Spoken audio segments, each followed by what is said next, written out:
Hi and welcome to my YouTube channel. This is the third video about the Yocto project and Open-Embedded on Raspberry Pi 5. In the first video I showed you how to build core image base from scratch. In the second video I showed you how to enable SSH, and today we're going to proceed with the next tutorial for beginners, which is a little bit more interesting and challenging.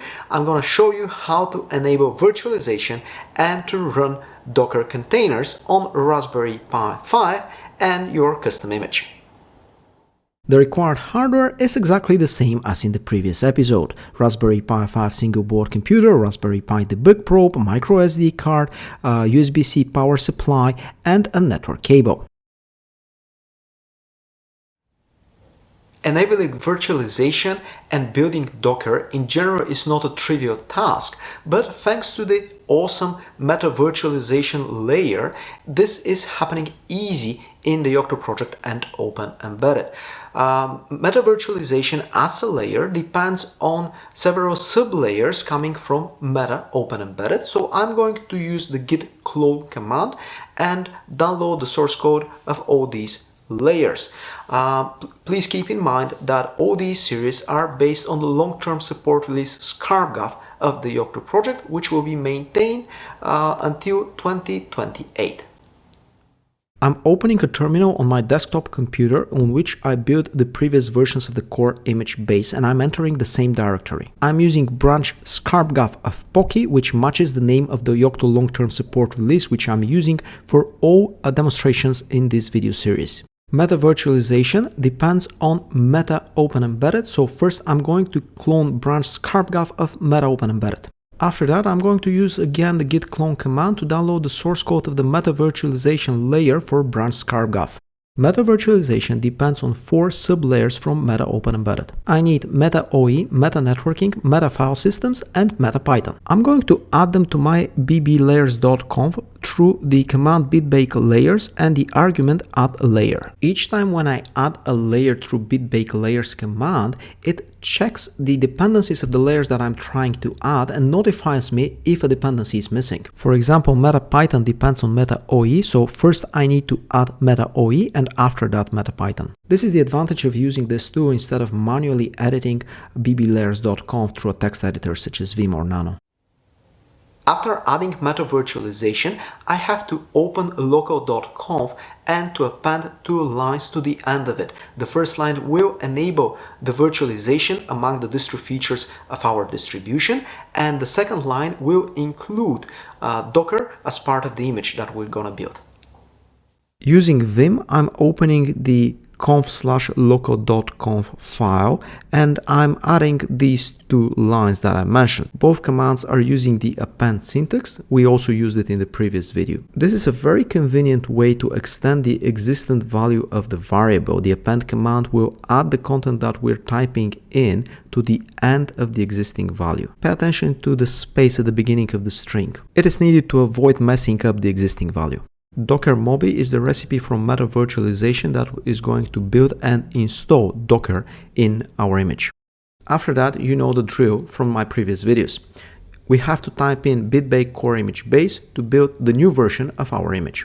Building an image from scratch for the first time takes a significant amount of time and free disk space. However, we have already done this in the first episode. The advantage of the Yocto project and bitbake is that the content downloaded during the first build is stored in the downloads directory, as well as the shared state, which speeds up the follow-up builds, as in this case. Thanks to the magic of video editing, I'm going to speed up further the build process. On the screen, you can see the list of the tasks that are running right now. There are various tasks for various recipes. All of them are running simultaneously. Among these tasks, you can see tasks for Linux-Raspberry Pi. Bitbake is running tasks for Linux Raspberry Pi such as do configure, do kernel config check, and do compile. Some additional Linux kernel features are required because of the virtualization. Layer meta-virtualization brings these configurations, so everything is happening automatically behind the scenes. However, BitBake has to recompile again the Linux kernel for Raspberry Pi 5. We are using Linux kernel provided from a recipe from Meta Raspberry Pi, and this is the fork of the Linux kernel maintained by Raspberry Pi. As you know from my previous videos, if everything is okay, at the end of the build process, BitBake produces a new version of core image base as a wic.bz2 file that I have to flash on a microSD card. Well, BitBake compiled the new version of core image based. I flashed it to a microSD card, and after that I realized that I forgot to extend the free disk space on this microSD card. There are several ways how to do this through configurations in Yocto and OpenEmbedded. There's also the possibility to create a system disk script that resizes the partition with the remaining free disk space on first boot. However, this is out of the scope of this simple tutorial for virtualization and Docker. So I'll use this opportunity to show you the structure of the microSD card after flashing core image base to it, and to manually extend it using gparted. On the microSD card we have two partitions, boot and root. The boot partition is with FAT16 file system, and it contains the Linux kernel, the bootloader, and the config.txt file, which is something very specific for the Raspberry Pi, and it allows you to do specific hardware configurations. We're going to explore this in later videos. The file system type of the root partition is X4. We're going to extend this partition to occupy all the free disk space on the microSD card. Gparted is a popular free and open source software application with a graphical user interface.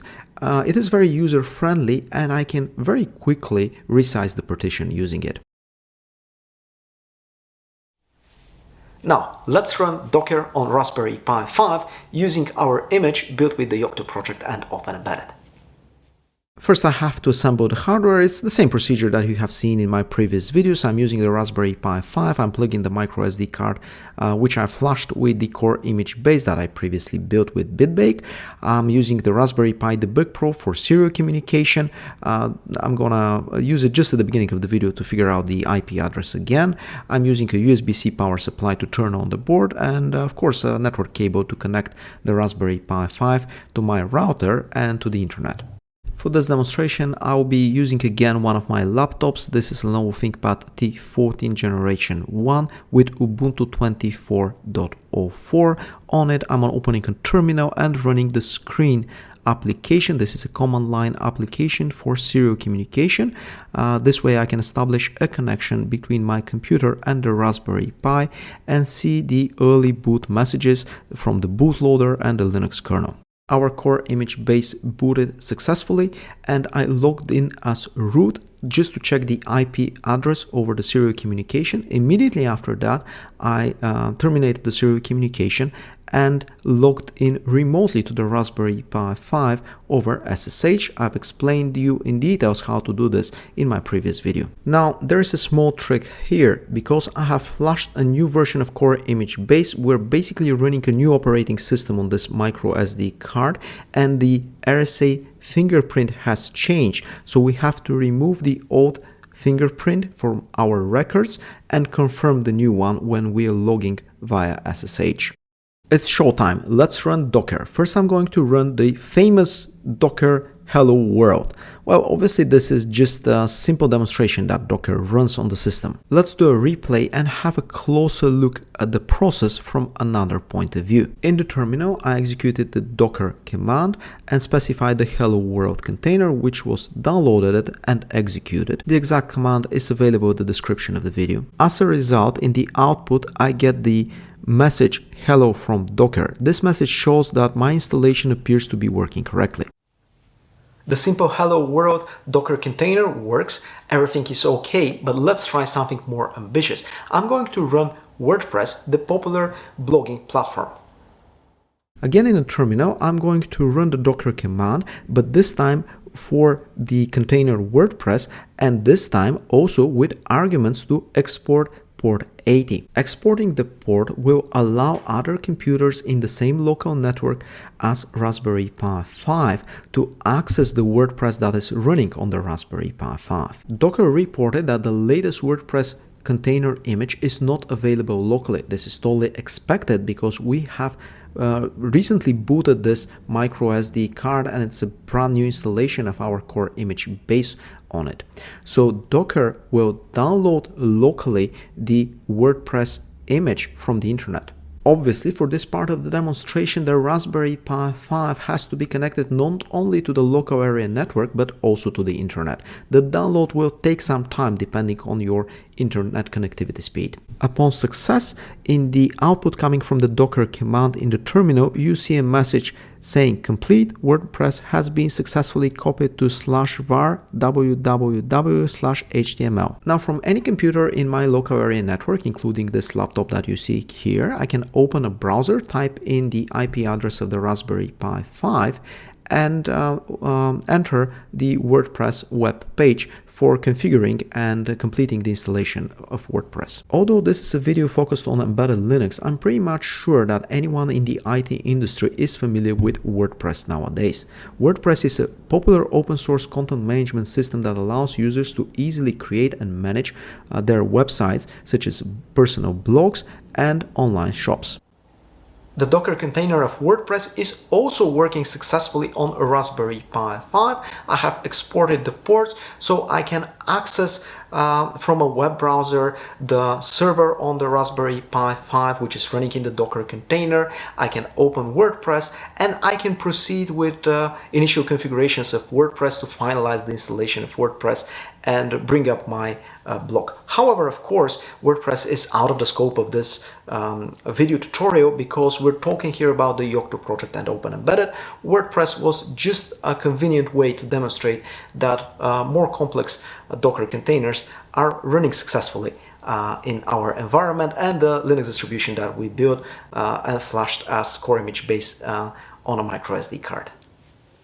Let's wrap up this video with conclusions and summary what we have learned. Hopefully now anyone who has watched this video knows how to get started with layer meta-virtualization and to add its dependencies from the meta-openembedded sub-layers. I showed you how to enable the virtualization as a distro feature, to add docker-moby to the image, and to run core image base with Docker containers on a Raspberry Pi 5. I've demonstrated Hello World and WordPress Docker containers. All examples in this video were done with the Yocto long-term support release scarpgov. Thank you very much for watching this video. I hope it was useful to learn how to get started with Docker containers on a distribution that is built with the Yocto project and Open-Embedded. The steps that I demonstrated here for Raspberry Pi 5 are actually not specific for the hardware, so you can achieve the same result on a different single board computer. Please leave a comment below to let me know if you are using meta-virtualization. Please also leave a comment to give me ideas for next video tutorials. So far I have received a lot of recommendations, suggestions and ideas, and I'm very happy to hear your feedback so that I can understand and make a short list how to proceed with the next video tutorials related to the Yocto project on a Raspberry Pi 5. If you find this video tutorial useful, please hit the like button and subscribe to my YouTube channel. Stay tuned for new videos. Hopefully, see you soon.